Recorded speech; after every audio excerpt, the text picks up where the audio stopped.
powerful feeling in this world. Most like you can cross mountains when you're in love, they say.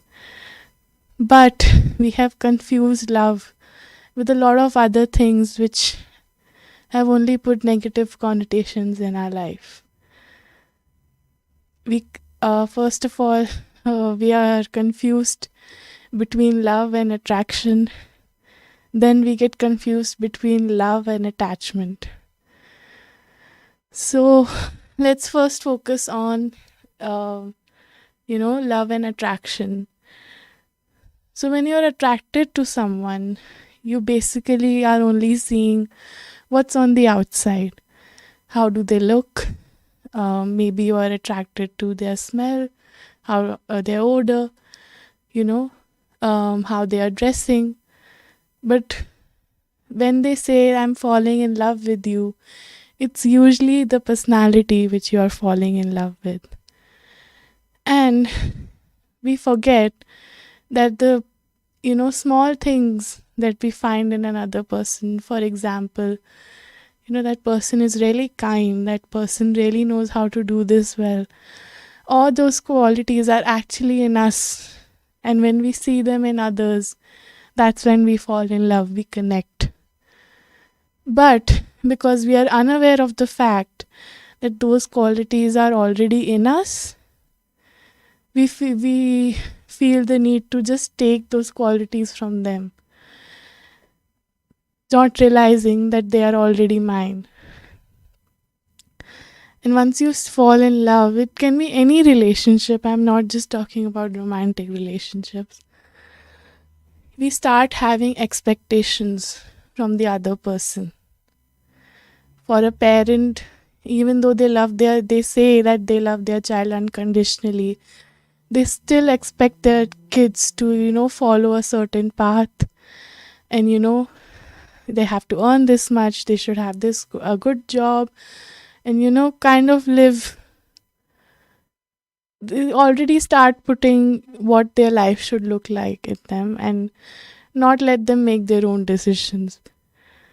And different relations have different expectations, but those expectations create a bondage, and that's not love. Love is accepting as they are. If you really love someone, you will accept them as they are, and if someone really loves you, they will accept you as you are. I'm not saying that, you should, if you're being treated bad, you should stay in that relationship. No. That's where we lack self-love. When we are in a relationship which is not healthy, which maybe we are getting assaulted or stuff like that, it's because we are lacking a love for ourselves. That's why people want to learn how do we love ourselves? Is it even possible to love ourselves? But it is. And that's what we have learned in these sessions. So first of all, you have to accept yourselves as who you are. One of the tricks we discussed in the first session is try to list 5 qualities that you love about yourself and 5 qualities that you don't like about yourself. And when you see when you're making the list, the things you love about yourself, you struggle to come up with those. And the things you don't like about yourself, you have a really long list. 5 is not enough. But it should be the opposite. That you should love things about yourself more, and the things you don't like about yourself, you should accept them and try to improve on them, and not just accept that I am like this only. So this is one of the first steps you can do when trying to love yourself. And one of the second steps we discussed is having gratitude for yourself, saying thank you to yourself. You wake up each day and are ready to fight what's out in the world. And that is one of the biggest things you can do for yourselves. When someone doesn't love themselves even a bit, it gets very difficult to even get out of bed. But if you have stepped out of the bed and are ready to start your day, that's a very big step, and you should be thankful to yourself. Small, small things like these. If you are really good at something, thank you for being so good at it. Express gratitude to yourself. Because no matter how many people we love in this life, eventually all of them are going to leave us. And we discussed attachment in the story about Savitri, where she tries to bring her husband back from the mouth of death. But all goes in vain because she couldn't let go of her husband and even let him die in peace. We don't love ourselves, and that's why we get attached to people fast. And when they leave, we feel that our world is finished. When two people love each other, it doesn't mean that, their worlds have to become one. Two people can still lead individual lives and still love each other. And that's called unconditional love. Having no expectations from each other. And, trying to give each other happiness. We expect a lot of things from the other person. But check, are you also doing the same what you are expecting? Are you giving the same effort in a relationship as you are expecting? Mostly the times the answer is no. So first, we have to love ourselves. If we don't love ourselves, how do you think we can love others? If I am not filled with love, how can I give it to others? And love is something which can only be given and not taken. Love is that feeling which can only be given and not taken. You should note that down somewhere. And one of the last things we discussed was practicing self-affirmations. I love myself. I'm a peaceful being. I'm very good at this. I don't hate myself. I'm a loveful being. Things like this. You can create your own affirmations and practice them in the morning. And adapt to a healthy lifestyle. When you wake up in the morning, be thankful for a new day. Say your affirmations. Try not to touch your phones for at least an hour. And, just give yourself that wonderful time. We also discussed about the 5 love languages, and one of the other things you can do is pick two love languages which are most important to you, and instead of expecting the person you love to fulfill those love languages, try to do them to yourself. For example, if you like getting gifts, gift yourself something. That's also a way of loving yourself. So just try to be with yourself. One of the things that we avoid when we are trying to love ourselves is actually spending time with ourselves. We try to escape in the world of cinema and binge watching shows. But being with yourself is not that. Being with yourself is actually actively listening to yourself, feeling what you actually feel. All right? So that's also a way of trying to love yourself. So at the end, I would just like to say that how much this institution has helped me to love myself. And this is a journey which is going to continue till the last breath you breathe. They say that relationships fade out. But what is happening is the love is always there. But to sustain a relationship, you have to make an effort every day. So even with yourself, When you fall in love with yourself, you are getting into a relationship with yourself, and you have to make sure that you're putting that effort every day into loving yourself and not just forgetting about it, you know, in a month or so. So every day try to practice this, and I assure you that your life is going to be filled with love. The more you give love, the double you receive love. But first, you have to give love. So first, give love to yourself so that you can give love to others. Om Shanti. And now, Manpreet then will come and share her thoughts on her favorite virtue, happiness.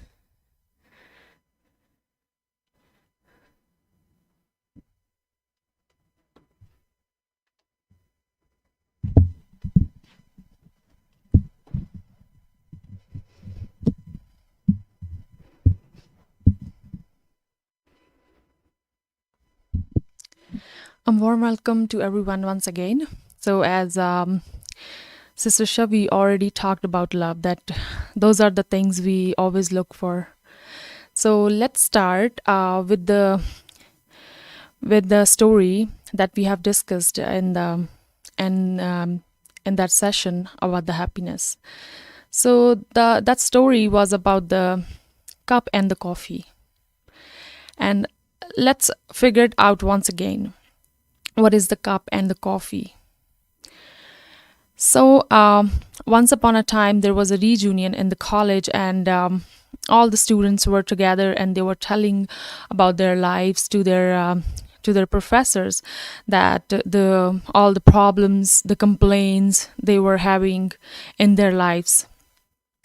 So they decided to take a break, a coffee break, and they went to the cafeteria and sit there together. And the professor comes up with the different kind of mugs and the one big pot of the coffee, and she told everybody to choose the cup and take the coffee by themselves. So every student went for the good looking, pretty, beautiful, and expensive, costly mugs, leaving behind the simple ones.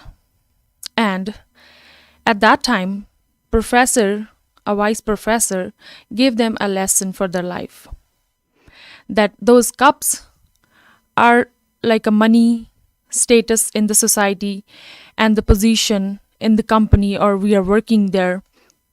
Those are the cups. But the life is the coffee. That was a big moment for them to think about. The things that they were complaining about. They were truly complaining about the cups they were collecting by just looking like they're good looking and expensive. But they just forgot to enjoy the coffee, which is life. I will ask you questions, and of course I will leave you with the questions so that you can learn, so that if you want to change, you can go for it.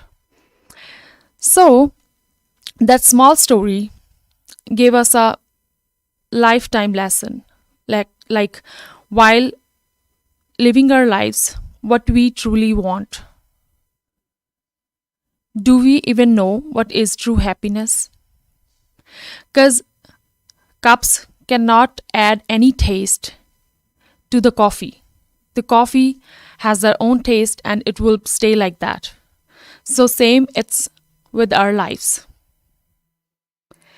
So let's move on with the questions.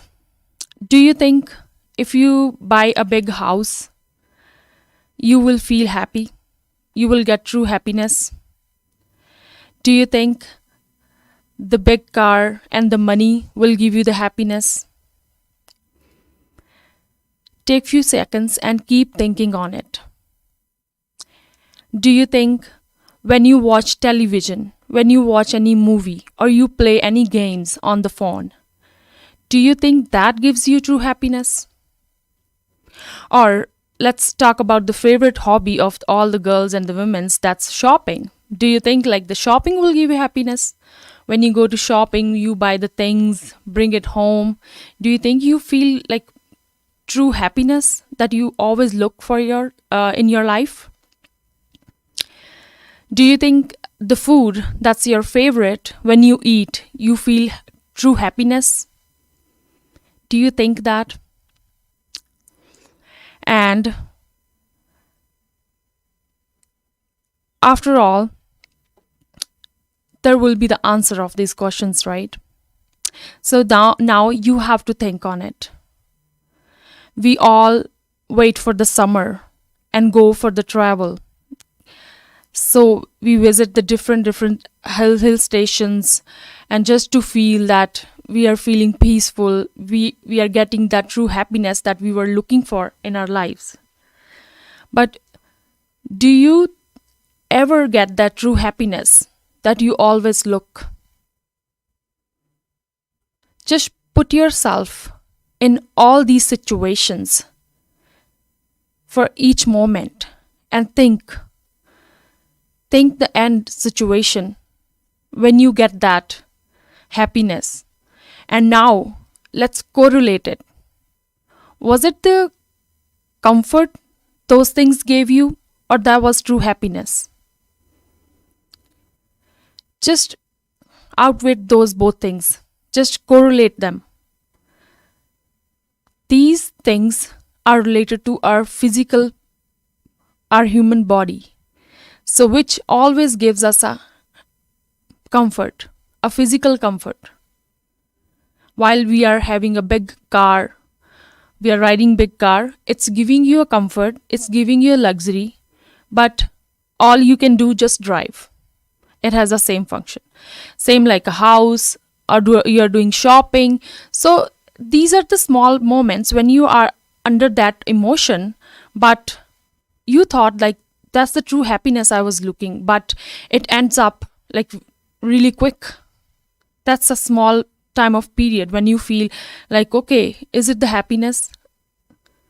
Now you have to ask this question to yourself. Of course, we are living in this society and we are a part of these all things around us, and we have to stay with the society. But living in that society, we really need to know the art of happiness. We really need to know, instead of the cups, instead of your position, your status, your money, bank balance, you have to find out how you can enjoy that coffee in your cup every day, each moment. How you can get the true happiness.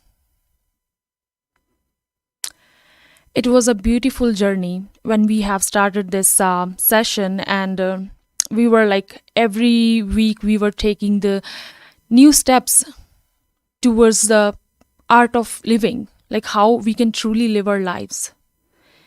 And I always like, previously I was always wondering that, oh, how we can get the true happiness, because I went through these things like the games, movies, shopping, whatever, like all these things, like even from the people, even from the situation, we start expecting that the situation should be my way, then I will be happy.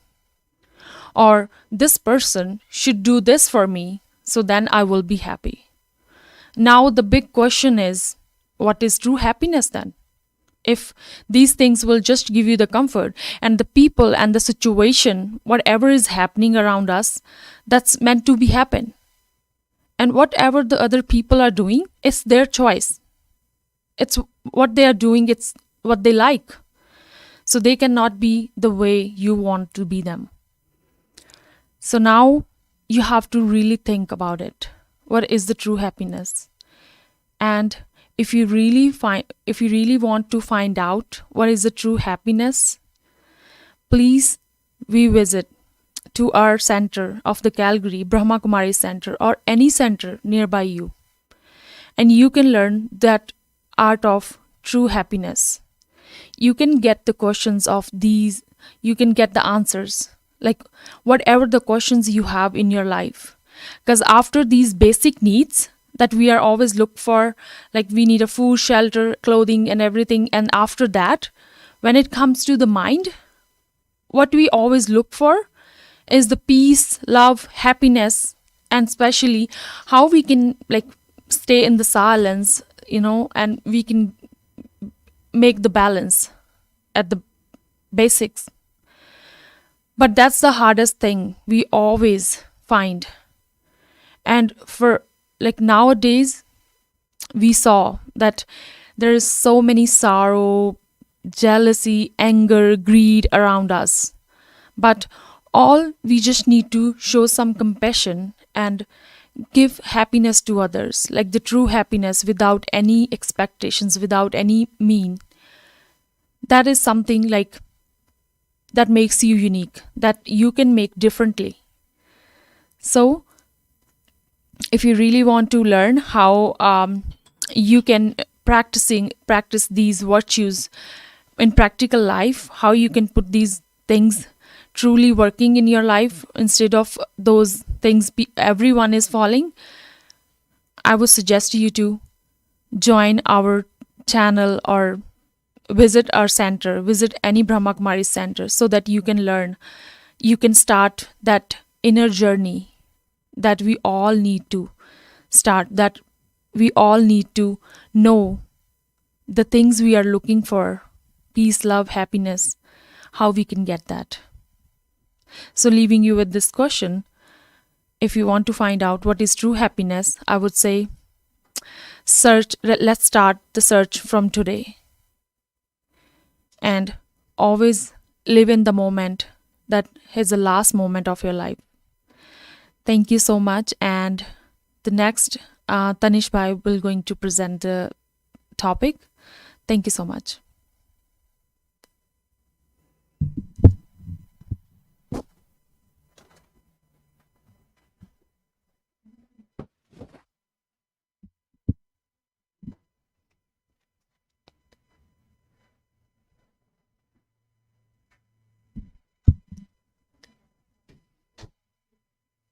Om Shanti. And today I'll be discussing my favorite topic, and that topic is lightness.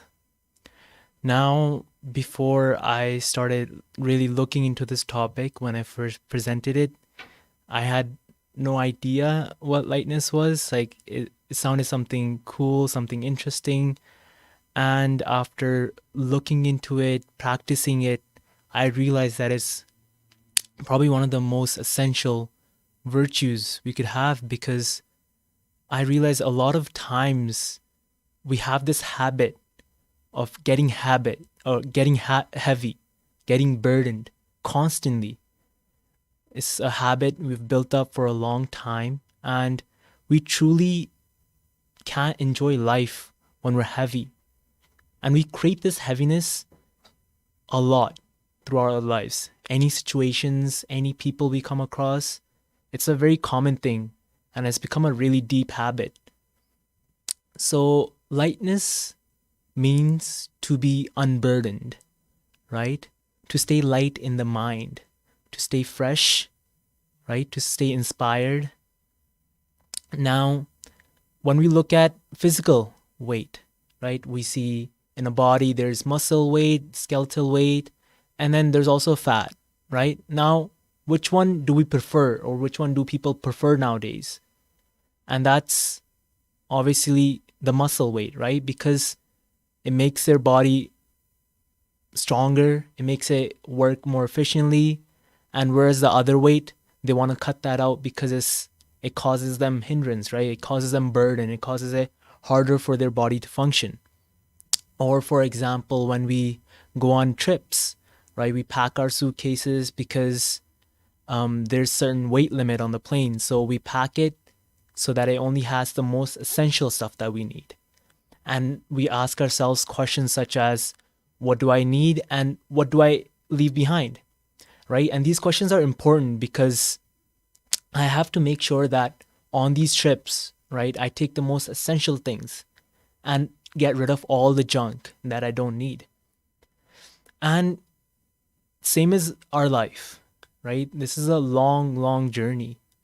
And I have to make sure that I pack what I need and I get rid of everything that is weighing me down, because I truly don't know how long this journey will be, right? And if I take up too much weight, it will make it harder for me to continue moving forward, right? We'll easily get tired.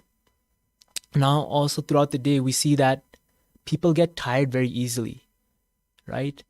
And we think that it's physical, but a lot of it is mental, or most of it is actually mental. We get drained very easily. And it's just because of this habit that we've built up of constantly weighing our mind down. And I can truly tell that by practicing lightness, one of the biggest things I've seen is the energy that it brings.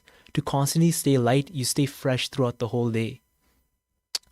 So throughout the day, right, we come across many situations and many people. Now, each situation and each person is very different from each other. Some situations might be according to our plan, something that we like, and some might not be. Or even people. Some give us love, some give us appreciation, whereas some might give us hatred and denial. And when people give us hatred and denial, it's a very easy thing for us to almost pick up a rock and put it in our backpack. And this backpack, I mean, is not a physical one, it's a backpack of our mind, right? And this is not something we can take off, right, and just put down once we feel we can't carry it anymore. It's something we have to carry constantly throughout the day, throughout our lives. So the first thing we do when we come across such people and situations, we pick up these rocks and we put them in our mind, right? And whereas when we come across people that give us love, it's almost like we're picking up a feather, right? So, and a lot of times it's not even that other people give us these rocks, it's almost we give them to ourselves, right? Our inner conversation, the conversation we have with ourselves. A lot of self-doubt nowadays, a lot of self-depreciation, right? We're constantly putting ourselves down. We have become our worst enemies, and we're constantly filling our mind with so many rocks, so much heaviness. And once we learn to get rid of these rocks, to really have the inner conversation on how to get rid of these rocks and fill ourselves with feathers instead, even other situations that other people have no control. They can't put rocks in our backpack, right? It's ours. Other situations come, other people come, but truly it is us at the end of the day that have the choice to create heaviness or not, right? If some situation comes or some individual comes that might give me hatred or that might give me something I don't want, it's up to me to create the heaviness, to take those rocks or to just leave them there, right? I can just, whatever comes, I can just put that aside and not worry about it, not carry it with me. Because once I've taken it, it will only create me burden. It will only give me unhappiness, right? But that also stands for criticism. There is also positive criticism. So I have to make sure that when there is something that comes, I take the little good parts of it, right? But I leave all the negative behind, all the stuff that will give me heaviness.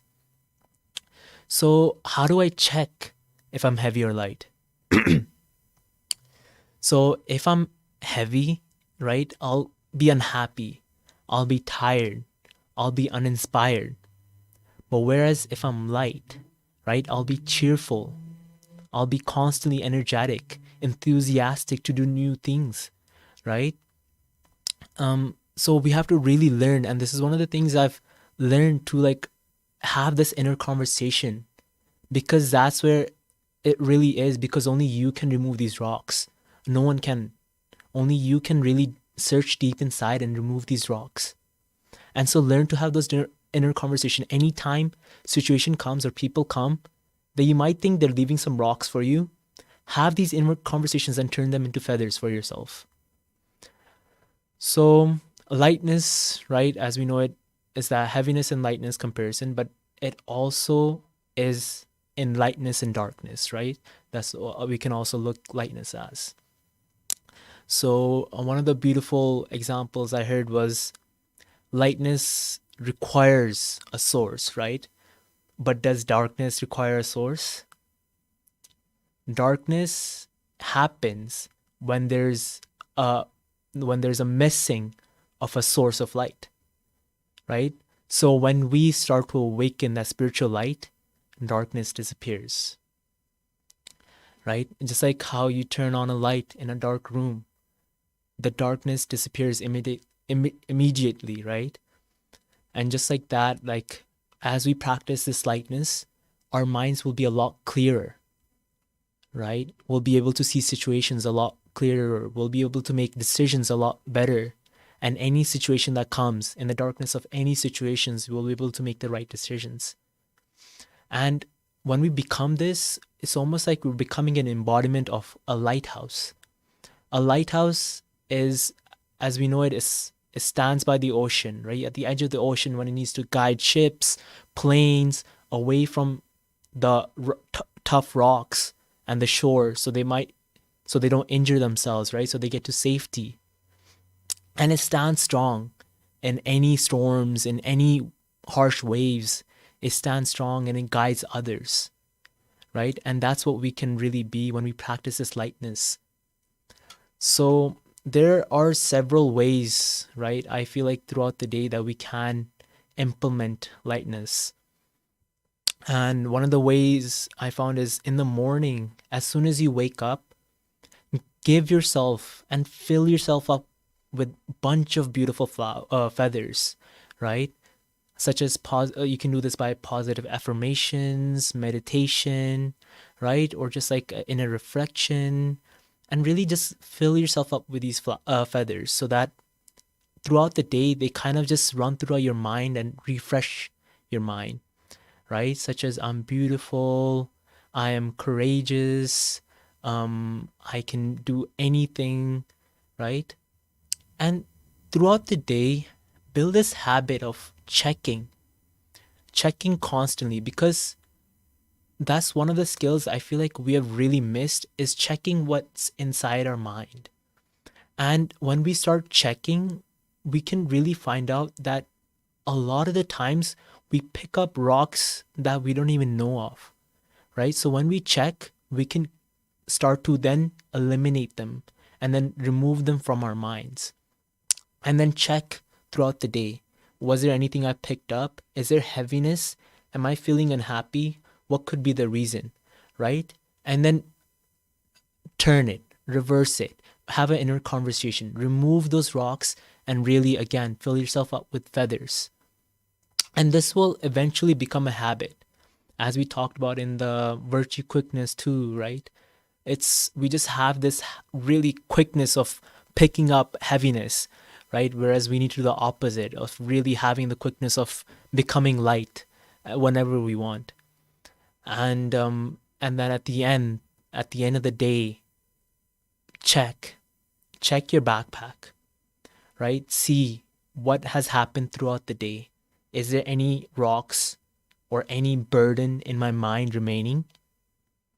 If there is, remove it before going to bed, and then start the next day feeling refreshed, right? Because you don't want to go to sleep with a burdened mind.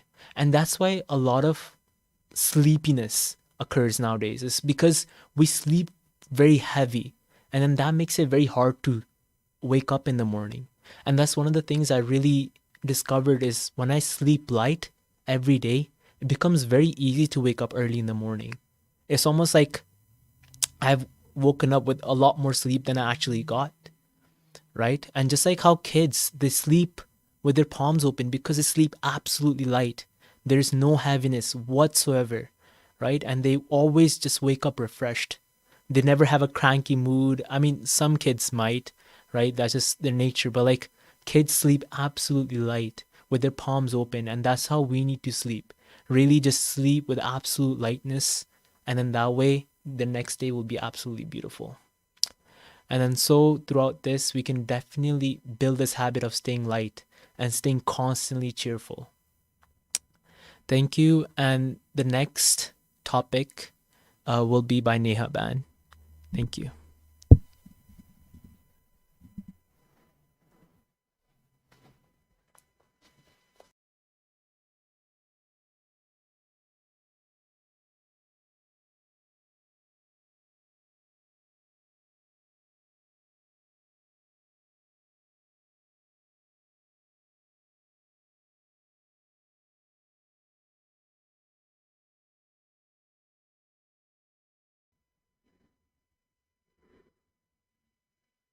Om Shanti. Another warm welcome.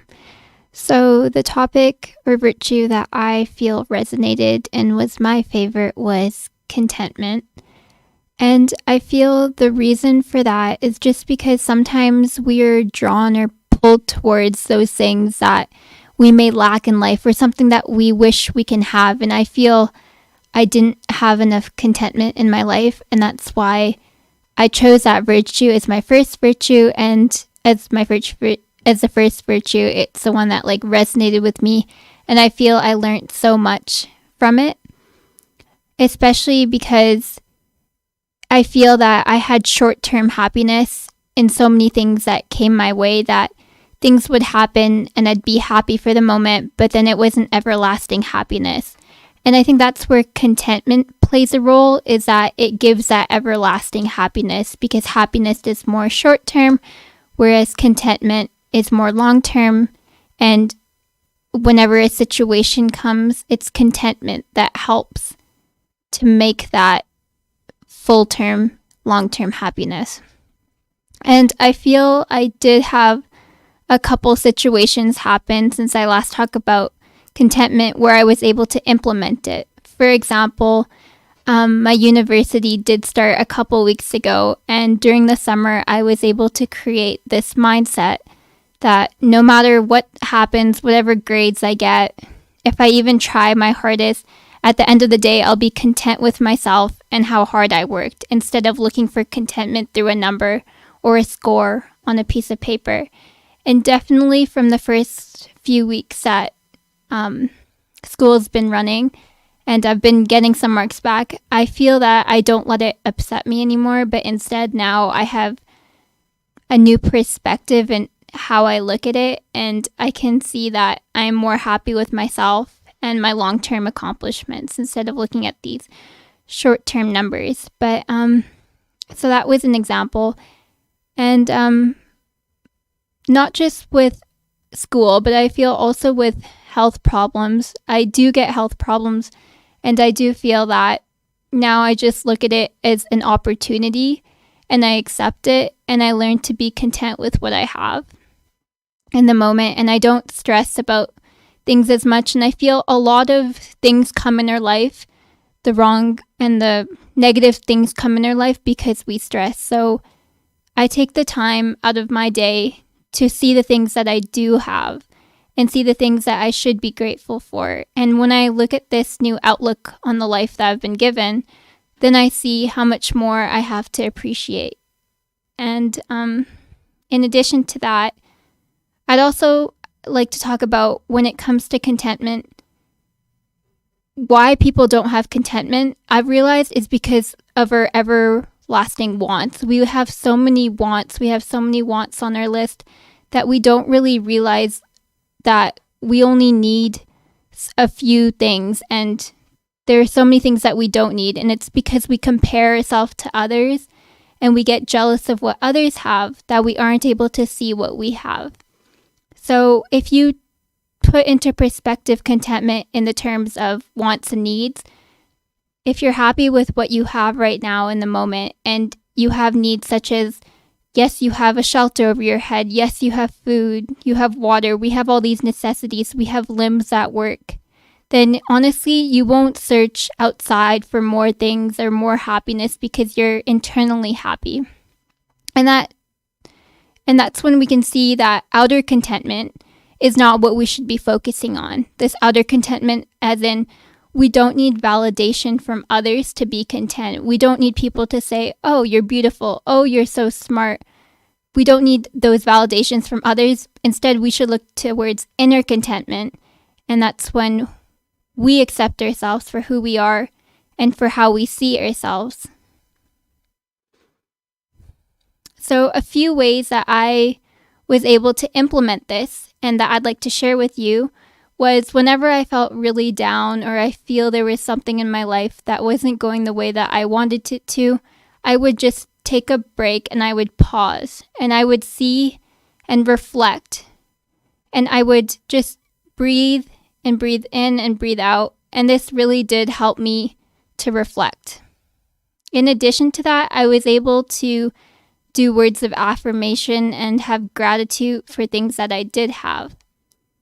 And I was able to find happiness in things that didn't essentially cost money. For example, I was able to enjoy the nature outside, go for walks, hang out with my friends, play with my rabbit. So all these little things that I didn't need to spend or do anything extra, but everything was in here in the moment that I had right now. And I was able to live in the present and enjoy these little things. And I feel when you do that, that's when you can truly be happy with yourself and content. So I feel this overall, this experience that I got to go on and this adventure which I had for the past few months have been incredible because I got to really understand what the virtue contentment meant and then how for the past few months I've been able to actually implement it and use it in my everyday life. So I hope this series did help you in some way and you were able to implement it just as I have. So thank you. Om Shanti.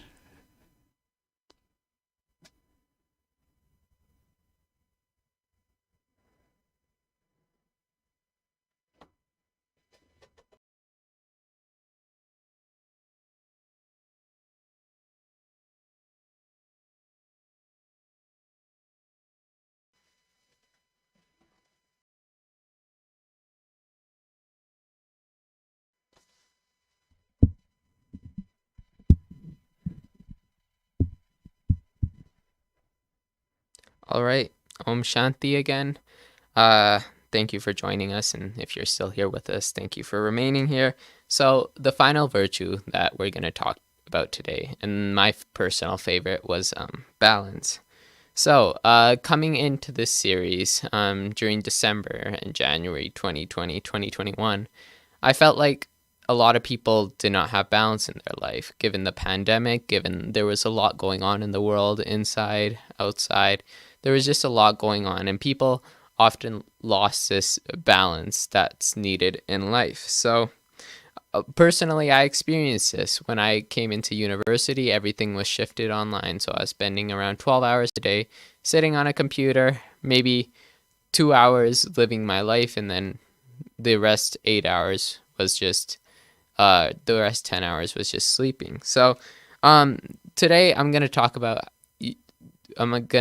to you about how balance, why it's my favorite virtue and how I implement it in my day-to-day life. So in our previous presentation, we referred to the Mexican fisherman story, which told a story about how there was this fisherman who just went out, fished every day, and enjoyed his life. He did not have too much money. He did not have too much fame. He did not have what society perceives as a successful life. But nevertheless, he encounters an American businessman who asks him, why aren't you doing things more efficient? You could be fishing more, you can be making more money, and then in the end you can retire and have a great life. The Mexican fisherman then asks this businessman, why? Why should I? Because then the businessman said, in the end, you want to live a life of peace where you just enjoy, you do a little bit of work, a little bit of life, and then you have a lot of time to relax.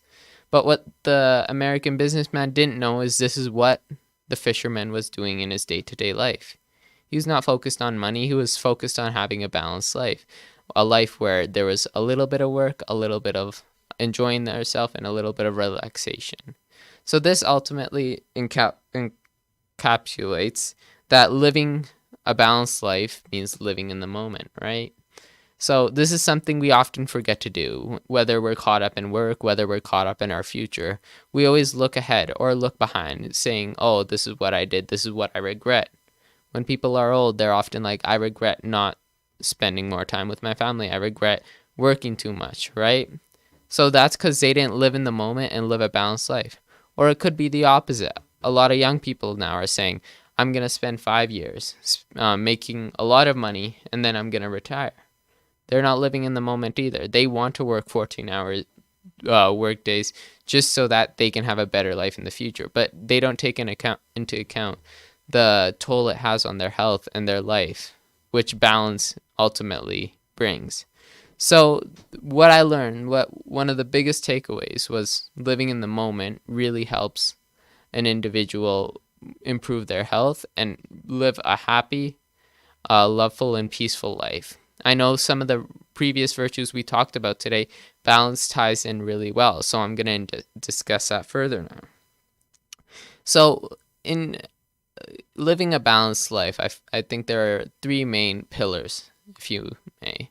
So that one, there's going to be your work. Whether your work can be defined as being a student, full-time job, whether you're a caregiver to someone, or something along those lines.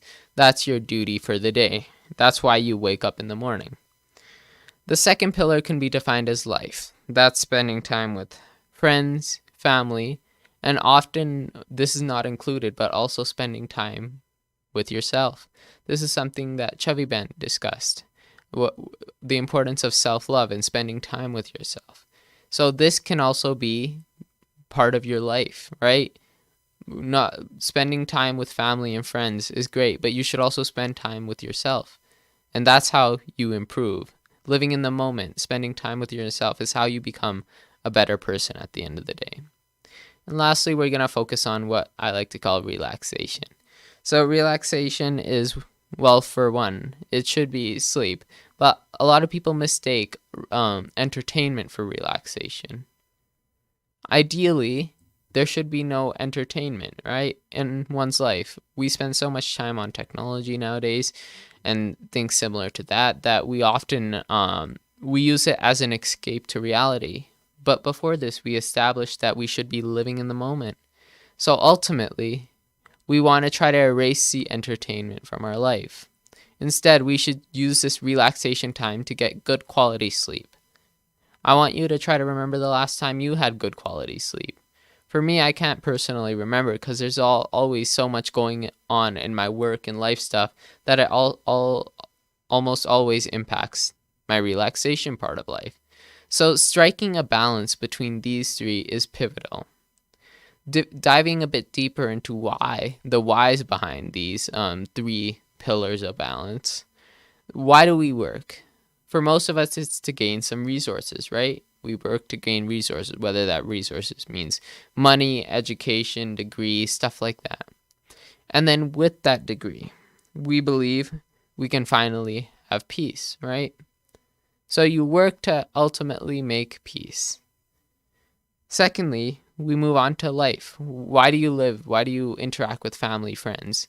Apart from the fact that humans are naturally social beings, it is to develop relationships, right? Humans are social creatures. We can't live without relationships.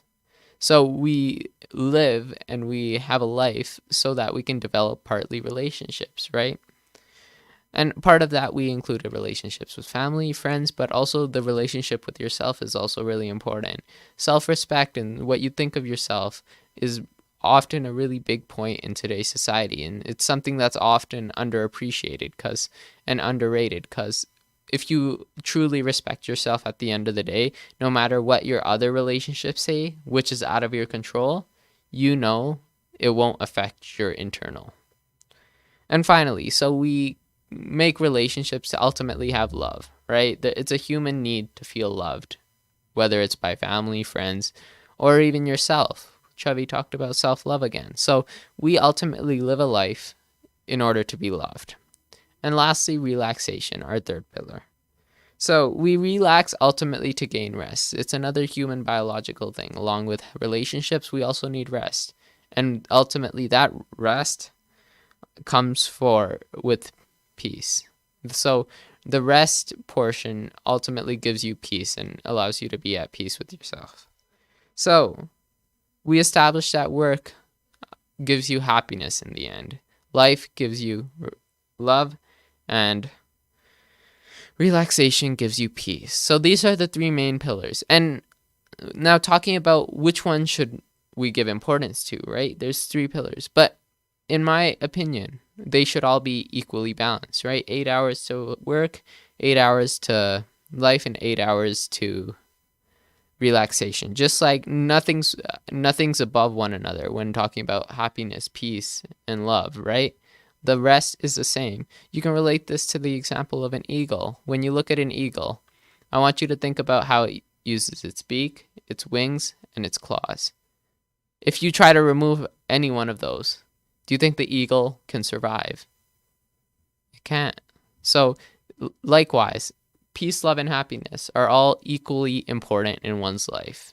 You should not try to prioritize one over the other. You shouldn't try to sacrifice happiness in order to attain more love, your own personal happiness, right? Which is what happens in a lot of relationships. You should equally try to balance. And this is personally why it was my favorite virtue.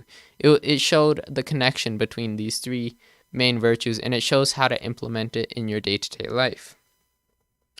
So before this self-care series, as I mentioned before, I was working 12 hours, maybe living for 2 hours, and then often relaxing for, say, 10. But I would often classify entertainment as relaxation. Now, knowing this and knowing this, I try to make a more balanced life. It's very difficult to achieve the 8-hour thing. But what matters is that you're making an attempt. Before, I would often try to sign up for things in schools just so that I was busy throughout the day. But I did not value what part life had to play, right? What part relationships had to play. I thought everything was just getting a job or getting this degree or getting this extracurricular.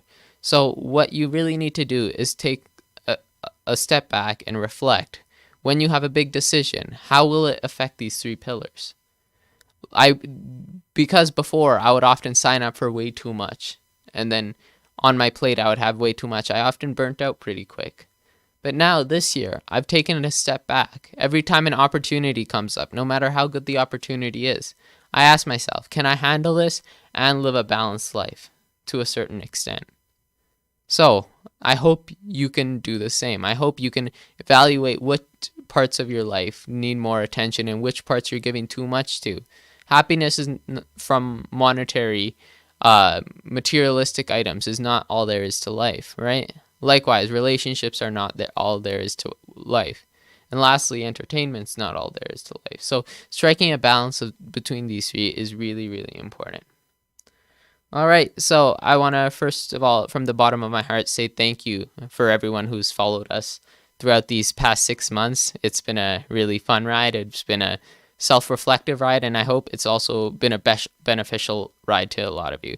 So from everyone here at the Brahma Kumaris, I just want to thank you and hope you have a great rest of your day. Thank you.